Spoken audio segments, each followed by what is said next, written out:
Alright guys, Esminton80p here, and today I wanted to start a new series that I'm going to be hopefully doing monthly, which is based around the idea of War Thunder Live and the new custom skins feature that was introduced in 1.39. Now, people have been uploading skins for quite a while now, and War Thunder Live's been going for a fair bit, and it's a great way to share skins that people have created, ones you've made, and really just get a massive span of the whole community's creations for aircraft and tanks alike. This has been going for a fair bit now, and there is plenty of skins up there and stuff to go through, and there's just too many up there to highlight in one video or showcase just once.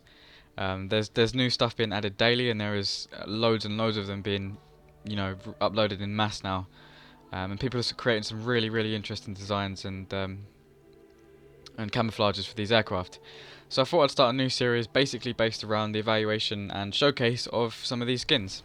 So hopefully, like I said, how this is going to work is it'll be a monthly occurrence where I just go over some of the best that people have sent me, ones I've found. But really they're all going to come from War Thunder Live, and if you are going to send any or post in the comments, which is what I'd like everyone to do, if you have some favourite ones or ones you've done yourself, please make sure it's uploaded to War Thunder Live, because it's easier just to send that link, give it to people. It's a safe download, it's somewhere we know they are, and you can rate them, comment on them. And it's just a generally easier way of storing things and getting things around. If you need to know how to make custom skins or create them, use them, equip them, this video isn't really going to be covering that. There's various different ways you can use them, different programs you can use, and it's fairly easy to set them up and everything in game. But I will put a link to WBE886's video in the description below, which covers most of the things you need to know about the basics of making skins, putting them on, where to sort them out folder wise. Most of the stuff is generally covered there, and it's a great video, so I recommend you check that out below. Now hopefully every video I want to try and do 2 aircraft per nation per month, which isn't a lot of aircraft, and there is a crap ton on War Thunder Live to cover, so it is going to be slightly awkward trying to do all of those, leaving ones out, putting ones in. It's going to be kind of a mash. And if I don't do one that you've sent me, it's not because I don't like it. I'm not going to be like that. I'm going to be just putting up everything that I can per video, ones I think really do deserve it, because there is a lot on War Thunder Live that people have put a lot of time into and don't have hardly any recognition. People just don't know about them. People are starting to upload them in such quantities now that the good ones and the bad ones are all getting shoved down the list so quickly you can't even see where they're coming from, and there is just so many to cover. So hopefully the aim of this series is not going to be to name and shame or highlight just the best or whatever. It's going to be to try and hopefully find as many as possible and show them to everyone, so that hopefully there can be a balanced array of finding old and new, and really trying to get some fantastic skins shown, because there is just so many to use. It's going to be impossible to try and fit them all into 1 or 2 videos. It's going to have to be a regular occurrence. But like I said, it doesn't have to be from that month, it can be from whenever. Just send it to me in the comments or PM me, whatever it is. Make sure it's on War Thunder Live, and it just makes it the best solution for everyone. Starting off then with the Americans, we have this F4U7 by RLC, which is from the French involvement in the Suez Canal crisis in 1956. Obviously the most striking feature of this is the yellow stripes, which really do stand out quite effectively. The excellent French Navy roundel on it really does contrast again with the American and RAF ones that we've seen sometimes, but it really does just stand out more so than some of the others. To me personally, it just looks much better on the Corsair, seems more natural than some of the others I've seen. And the weathering on it is really great. It does look really realistic and professionally done, I have to say. But it's really nice to see some French skins in game, rather than just standard American ones. We've seen plenty of Pacific ones and Fleet Air Arm ones. It's nice to see some French Navy ones involved as well.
Next up then for the Americans, we have this really nice looking PB4Y1 privateer from Lumindern. Hopefully I've got that right, Lumindern.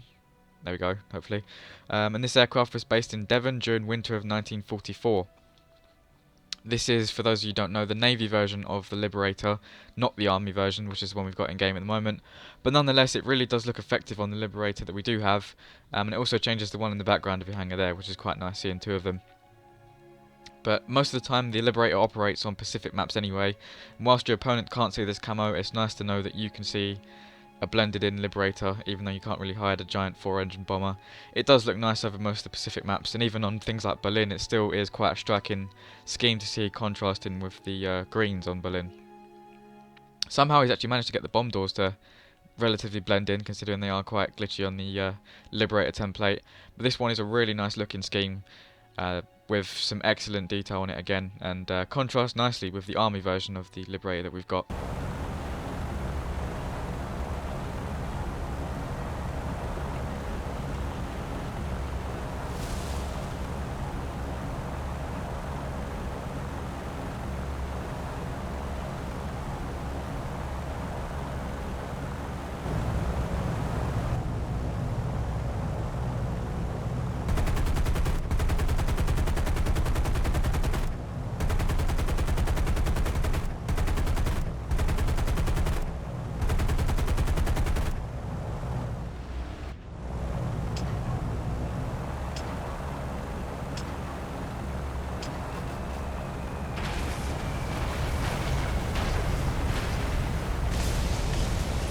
Moving on to Germany then, we have this really nice looking Bf109 E7 Tropical done by Sadolf, which is Black 8 of the Afrika Air Force in the, well, Afrika Luftwaffe in the African campaigns.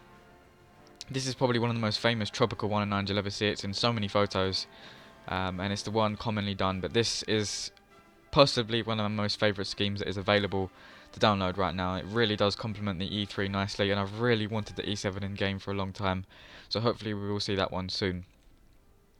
This one does come with swastikas, and there is an alternative one available without the national markings, so that's your choice there again with that. But it's a really nice one, and he says he has used the RLM colours for it to make it as authentic as possible, and it's based off a photo provided in his link as well, where you can see by comparison compared to the real life rendition of it. But it is a really nice looking 109, and hopefully we'll see the E7 soon wearing this scheme in game, because it is absolutely fantastic.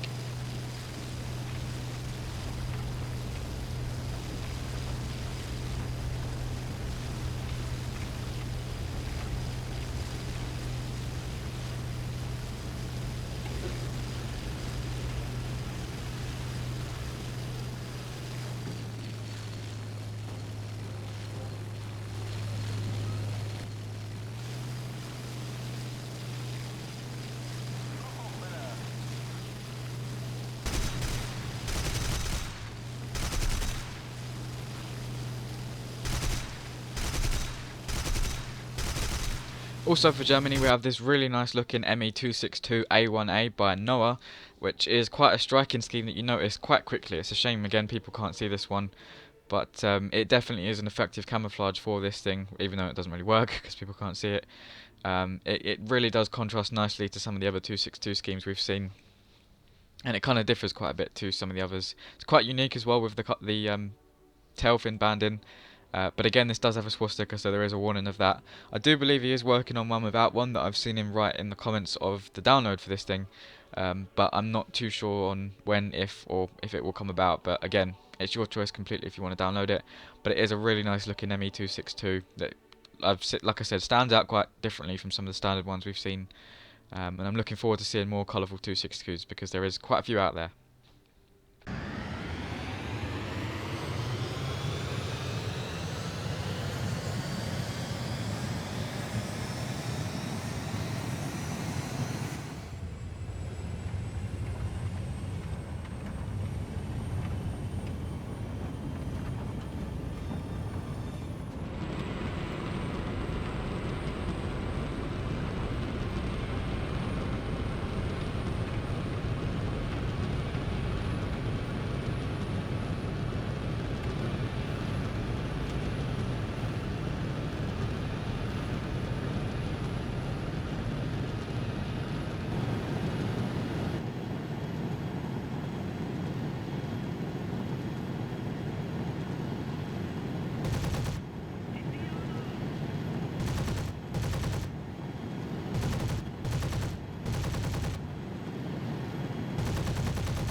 Next up then for Russia we have this amazing MiG-15 BIS done up as an Aero S-103 by Tudo.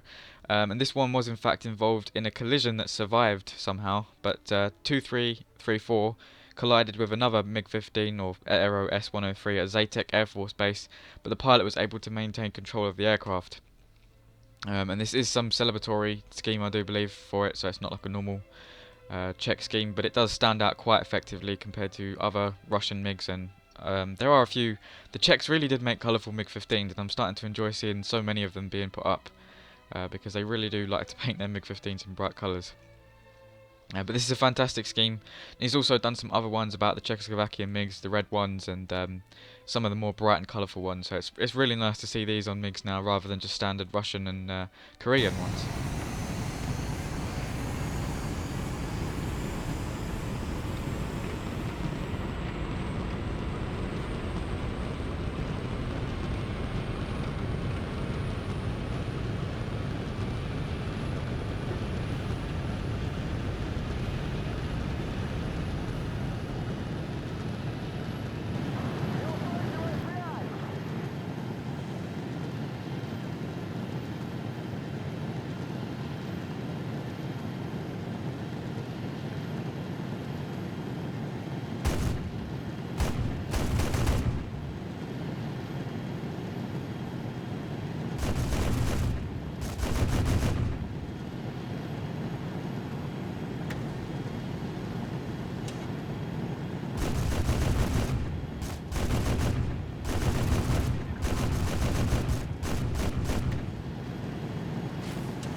Next up for Russia we have this really nice looking American Yak done by LB95 for the Yak 9P, which was the Yak under American testing during the 50s I think, or the 40s. I'm not too sure when they got it. I believe it was around the Korean War time, but I'm not too sure. Nonetheless, it does look amazing on a Yak and looks surprisingly nice and would be a great American premium, but you can still have it for the Yak 9B thanks to LB, and it does look amazing on the Yak. It really does break up that white we've had for ages on it. It was kind of a bland fighter, the Yak 9P. It's not really one many people enjoy flying. You don't see that many of them now that the Yak 9 UT is about, but definitely want to fly this again after seeing this one.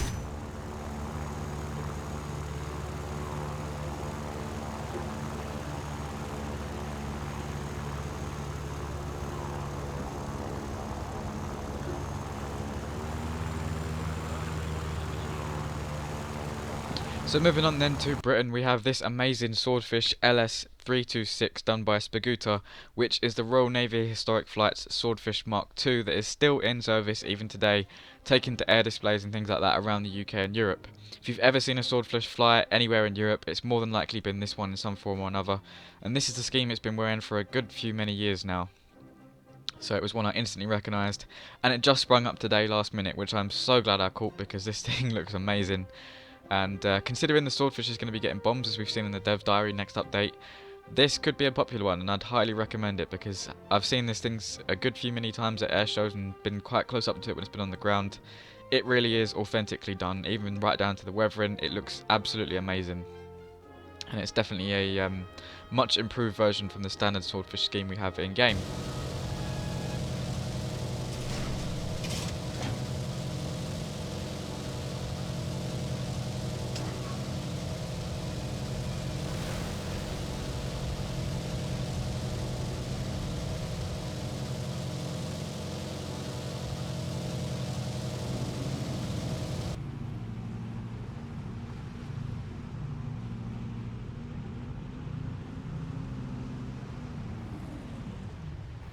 Second up for Britain then we have this really nice looking Seafire FR46 done by Stigman, and this is from Captain John Casper's Seafire.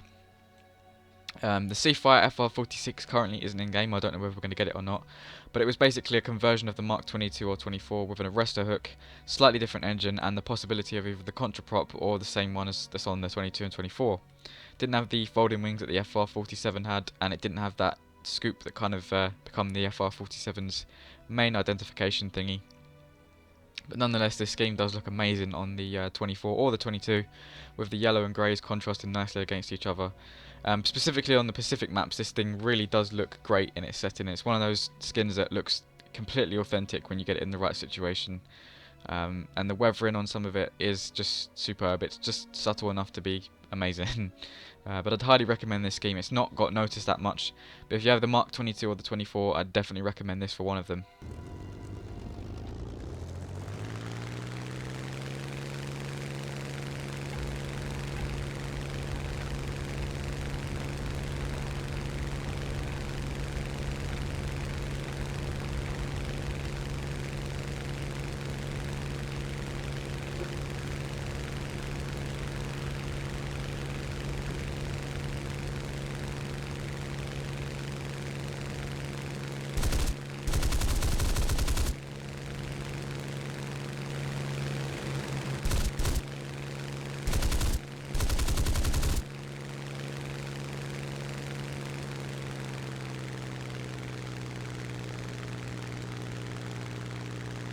Finally, on to Japan then, we have this really bright scheme done by Brazu 4E for the A6 M5 Co Premium Fighter.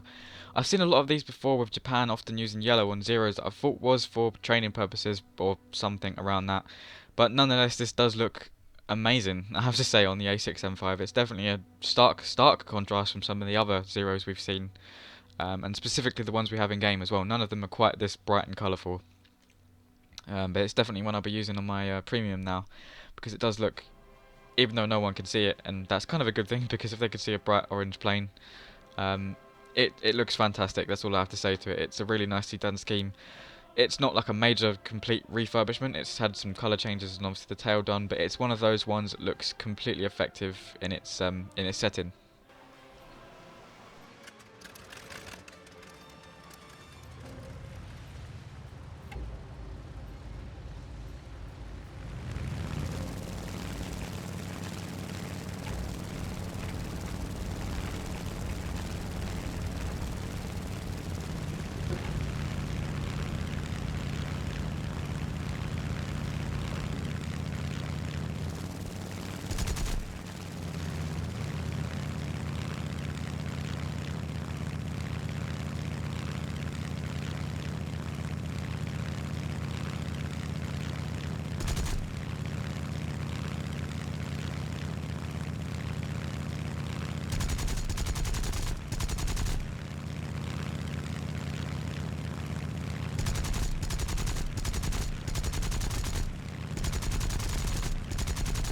Finally then, we have this KI-61 1C done by Cambridge 79, flown by Kobayashi. I don't know who that is exactly, but I think it's probably some Japanese ace.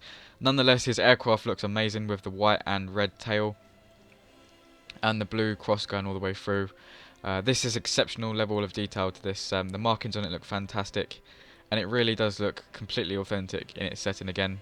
But a fantastic scheme. I've rarely used this fighter, to be honest with you.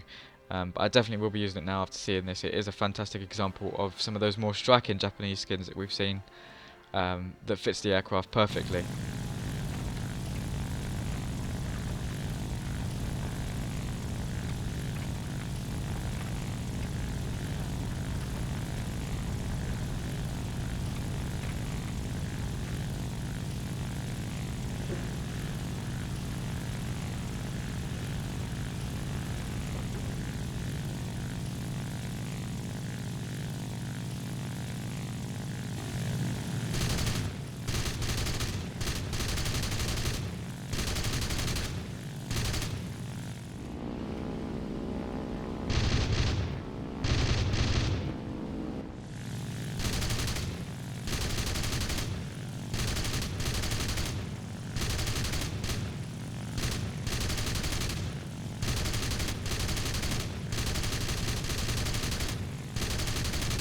So there we go, that is all of my choices for the month of May, the first episode of this, hopefully of many. Please comment below any improvements you can make to this or any suggestions I could implement into this, because this is literally my first rendition of it. Hopefully it wasn't completely useless and it did actually give you some ideas or some examples of some schemes that really are fantastic, and I'd definitely recommend using on your aircraft if you have any of them. Like I said, the link will be in the description below to all of them, and the timestamps obviously from when they are, because there was 10 of them I believe. And also to WBE886's video of how to make, implement and use schemes into War Thunder. So anyway, hope you guys enjoyed the video, stay tuned for more, thanks for watching and please subscribe.